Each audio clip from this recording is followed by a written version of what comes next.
gon' make them more. Be a black man.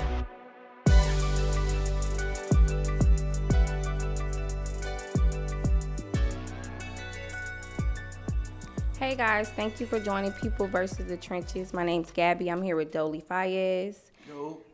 Today we're really going to be talking about art and culture and how it takes a big toll on all of our lives, basically. But his story is truly amazing. I read this article about this guy named Russell Craig. He's an artist. He's from North Philly. Okay. He actually has the same exact kind of story as you. He went to prison and he had a hard life before that. So while he was in prison, he was doing his little thing with his art and all that. He found his talent while he was in prison. Dope. So when he came home from prison, he actually started this little, it's like a little community center. Yeah. So he did his little thing with the art when he got home, and he actually got in touch with another guy. I'm not familiar with his name, but he got a grant for his foundation. It's called Art for Justice. Have you heard about that? Art for Justice, no. Yeah, he got $100,000 grant for his business, and he's been booming with his art. So his story is so similar to yours. I want to know what kind of motivated you to do art. Like being in prison, I think what it was, with so much on your mind and so much time, it was like I had to find like an outlet mentally, you know what I'm saying? And, I used to read a lot of books or whatever, but then they put us like on a lockdown one time for like 30 days. And all I had in the room with me was some magazines, some tape, and this little board that we put pictures on. And I was like, damn, I gotta do something, you know what I'm saying? So I always been love like hip hop stuff like that. So I had a lot of Source magazine, Double XL. So I'm flipping through them or whatever, and they give us these razor blades. So I had to break open the razor blades to actually get, because they don't give us scissors and stuff. Oh, so you use the razor as a scissor. Yeah, so I had to bust open the razor blade and kind of like cut each picture at the magazine. And back then all we had was tape, so I just started by just taking little pictures out and send it on the what's the name. I stand by, look at it, okay, set other pieces up there, and before you know it, I just fell in love with how I can take pictures and put them on a canvas and make my own little story. You know what I'm saying? So that's how I fell in love with doing collages, man. And once we came out of lockdown, I had about 4 of them done, you know what I'm saying? Yeah. So most of the cats that used to come to my room and chop it up with me, they'll see it. They be like, damn, bro, you did that? I'm like, yeah. So it was one dude from Bahamas. Shout out to Bimini, Bahamas.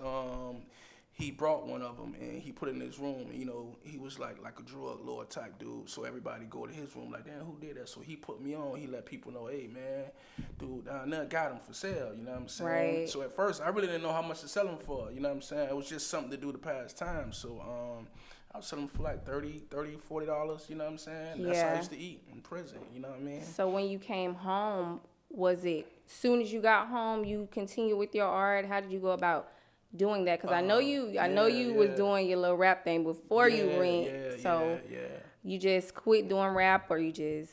Nah, like soon as I got home, when I first got home, I got the homies and my little brother, them, you know what I'm saying? They know me for rap, so they can't wait for me to get in the studio and do my thing on everything that I've been through, you know what I'm saying? So at first, when I first got out, you know what I'm saying, it was like, I just want to chill, you know what I'm saying? But I went to the studio and dropped by about 7-8 songs, you know what I'm saying, because that was my passion. That's what I know how to do. But I'm a realist. You weren't I ain't really really feeling it because it. I'm no longer living that life. You know what I'm saying? To me, if a true artist or whatever, if you're gonna rap about something, you be living it. Because being a real street dude, you can't be out here faking and talking about stuff you ain't living. So I didn't even feel comfortable being a rapper, not really out there in the streets. So I was like, you know what? I really did that for little brother to have something to ride around and vibe with, because big bro home and all that. But naturally, it was me really wanting to be a part of the art world. You know what I'm saying? Because my mindset had done shifted, and it's like, I got to do something for the family. I got to do something bigger than just music or something. I need to do something in a different lane. Like I had started a little catchphrase saying like far lane, like I'm in a whole different lane. You know what I'm saying? So Right. yeah, I gravitated towards the arts, You man. took a whole nother route. Yeah, a whole How do nother you route. think that art is a part of culture in rap and all that? Do you incorporate the rap and culture into your paintings, into your art? Exactly. Yeah. So right now, the three pieces that I actually worked on is based on the times that we're going through right now. Like Right. really, me showing from the '60s up to now. You still have black men being killed by police. You still have the struggle is still real. So Right. what I do now is really like use my pieces to send powerful messages. You know what I'm saying? Like I have one So you piece. speak through your Yeah, I speak through right. my art. Like, I really love doing collages and putting the phrases on them. You know what I'm saying? And really Yeah. like let the pieces talk. But for the most part, I think it's always been dopeness. I think it's always the arts and hip hop always connected, but they just never really have someone like me being from the hood or whatever as an artist to say, hey, look, we can do this as an artist. You know what I'm saying? I can really get on some hip hop shit with my art. You know what I'm saying? And bring people that rap into the art world and show them like, hey, look, like it was one dude called Basquiat.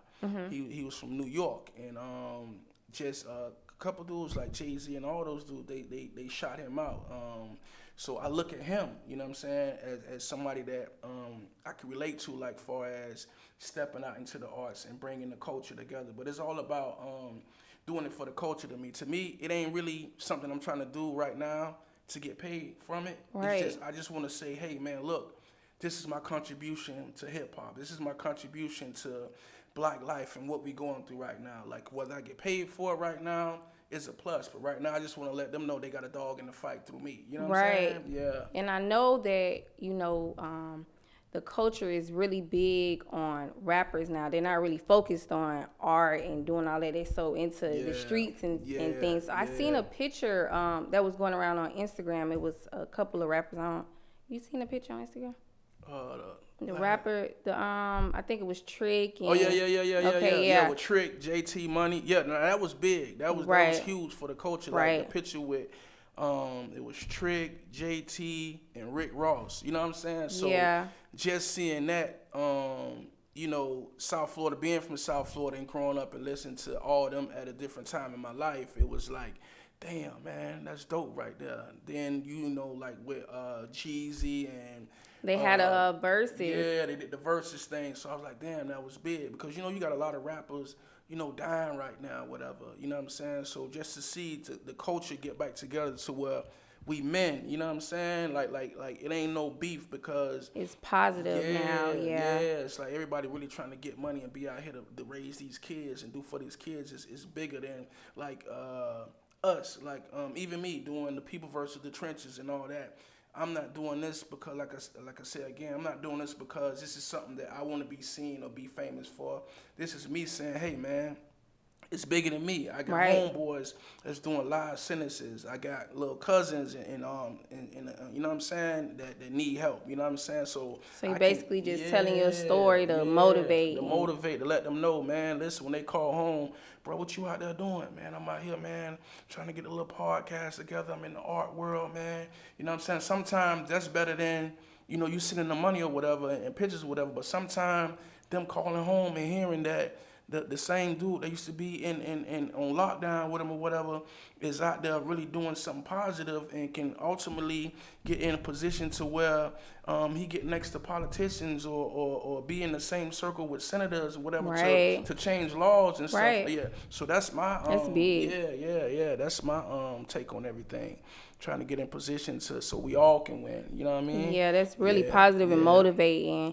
Yeah. Where do you see yourself going with this art and this new environment for you? Where do you see yourself? I really see myself, man. I don't know if you ever been to Wynwood, but they got an art district down there in Miami called Wynwood. And my dream, is to have one of my pieces on Wynwood walls. It's like if you make it there, it's like being LeBron James of the art Wow. game. Yeah, so that's my dream, to have me a piece sitting on Wynwood walls, and my family can come down there and see And history. see your paintings. Yeah, That'd be so stuff like that. cool to see your Yeah, paintings that'd be somewhere. dope. Yeah. that'd Yeah. be dope. Well, I'm excited. I Me know too, this is our cuz. first show back. Yeah, for real. So I'm really excited about it. Yeah, man, it's a beautiful thing, man, to just give a platform with the people versus the trenches, just to give a platform to local entrepreneurs, anybody that's trying to, got a cause that probably need a platform, because just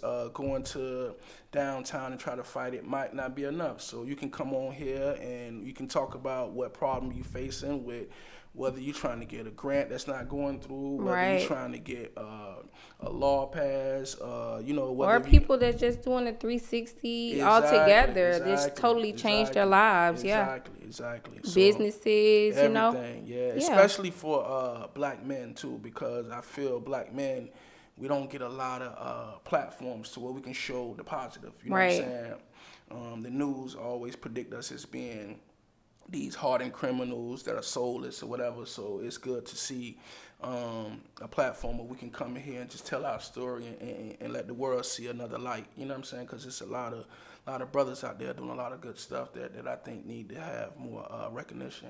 In your art, is it paintings or is just like collages, canvases that you just... It's digital. Some of my art is digital. Then I got the collages, and I recently discovered that I'm a photographer. You know what I'm saying?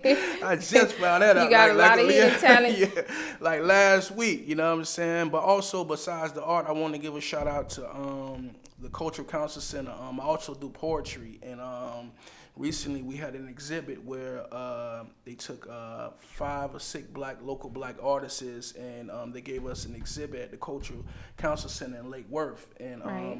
I went and did a spoken word piece there. So that was Oh, wait, so you doing poetry too? yeah. Well, Did a that's kinda like little rap, spoken you word. know? Yeah. But spoken word, I ain't gonna lie, spoken word was different, because rap was more gutter, the Right. streets, but spoken word was like when you transition and you trying to bring positive messages, and you know what I'm saying. So spoken word was kind of I did it, you know what I'm saying. But it was my first time ever doing it. Like, I done rap since I was 16, but spoken word was still something I never did. So it was like, damn, man, how I'm gonna do this? You know what I'm saying? But yeah, I did it. Do you get any like backlash from like people who used to know you from the past and see that you done took a whole 360 and you doing all this positive stuff? Like friends from your old neighborhoods. How do they feel about you changing? Yeah. That some of those people are still stuck in the past and still doing the same yeah. thing. How do they feel about you doing art now and spoken word? For the most part, everybody like really, really proud and really, really happy to see me, like, you know what I'm saying, go from being somebody that used to, sell drugs, rob, do every kind of thing up under the sun to get paid, to now.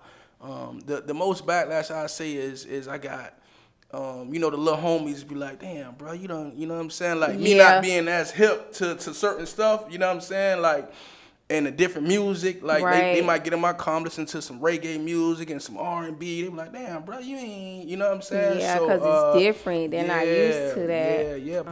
So we're going to wrap this show up. Thank you for visiting us and learning his story, learning about all the new things that we're going to have going on. Thanks again, guys, for joining People versus the Trenches. I'm Gabby. This is Dolie. Yo, I'd like to thank everybody that, locked in tonight. The People vs. Trenches, our first show back. I'd like to give a shout out to Zero Empty Spaces, the Cultural Council Center in Lake Worth, and a big, huge shout out to Malenzi Amani for providing this dope shirt. You know what I'm saying? Y'all go check my girl Brandy out. You know what I'm saying? She got a nice lineup for y'all. And most importantly, I'd like to thank Anthony Burks, my cousin, and family, for real, love, family, you know what I'm saying? Without family, ain't nothing. So y'all like, subscribe, go on Facebook, hit your like button, Instagram, man, let a friend know, man. People vs. Trenches taking over the podcast game, and we out here. Love.